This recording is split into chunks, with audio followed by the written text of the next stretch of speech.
नमस्कार मंडळी, मी वैदेही नेरुरकर. खूप खूप स्वागत तुमचं नव्या कोऱ्या व्हिडिओत. तर मंडळींनो, आज मी इलाय माहेरात आणि माहेरात गेल्यावर काहीतरी आई बनवून घालतात. तर आई आज बनवतात चुलीवरचे घावणे. आणि कोकणात आणि गावात इल्यावरती चुलीवरचे घावणे आणि कोरो चहा म्हणजेच कोकण सूप. तर आता आई बनवता चुलीवर घावणे. तर चला आपण लगेच बघूया. तुम्ही हा व्हिडिओ पूर्ण बघा आणि व्हिडिओ आवडलोच तर लाईक, शेअर आणि सबस्क्राईब करा. तर तुम्ही माझ्या मागच्या व्हिडिओत बघितलेला ती ही चूल असं ह्याच्यावर आम्ही पेज वगैरे भाकरी वगैरे बनवतो. आता हे सगळं तयार करून घेतलं नाही, ह्या भिडा ठेवलेला असं घावण्यांसाठी. आणि इकडे पीठ भिजवून घेता. ह्या पीठ तयार करून आणलेला ना, तांदूळ वगैरे चांगले ते हे करून गिरणीक लावून तयार करून आणलेला. धुवून सुकत घालायचे. धुवून सुकत घालून त्यानंतर ते गिरणीक लावून पीठ तयार करून आणतो. हा योग पण आहे इकडे, योग धग घेतोय. आता आई हा पीठ तयार करून घेता घावण्यांसाठी. जर लागतं तर किती घेतलं पीठ? पीठ अंदाजे घ्यायचा, आपल्याला पाहिजे तेवढे घ्यायचं पीठ. अच्छा, आणि मग त्याच्यात मीठ घालायचं, नंतर चांगला ढवळून घ्यायचं. तोपर्यंत इकडे भिडा गरम होता. योग काय बनवते आई?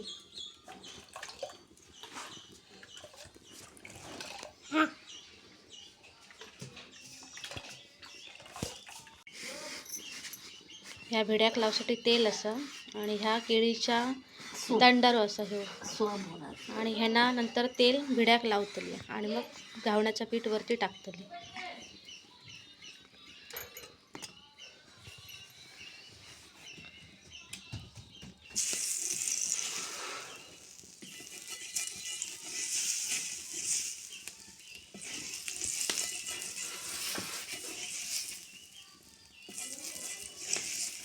ह्या तेल ना चांगलं लावून घ्यायचं सगळीकडे, कोपऱ्यात मध्ये वगैरे बाजूक वगैरे, त्यामुळे घावणं पण मग बरं पलटलं जातं.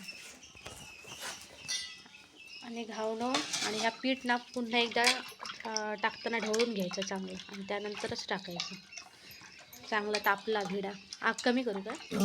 आग कमी.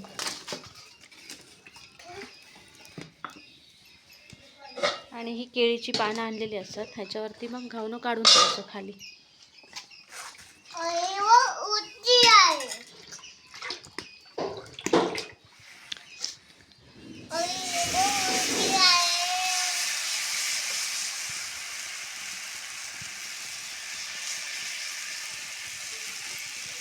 आणि त्याच्यावर असं झाकण ठेवायचं. वाफेवरच मस्त तयार होतं घावणं. ठेव ठेव.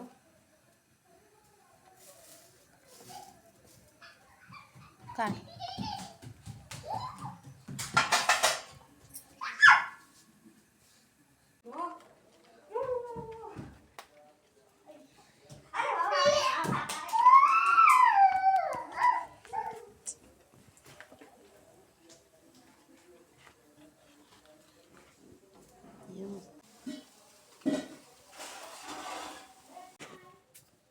तर मंडळींनो, ह्यो व्हिडिओ तुमका आवडलो तर नक्की लाईक, शेअर आणि सबस्क्राईब करा. भेटूया पुढच्या व्हिडिओत. तोपर्यंत बाय बाय.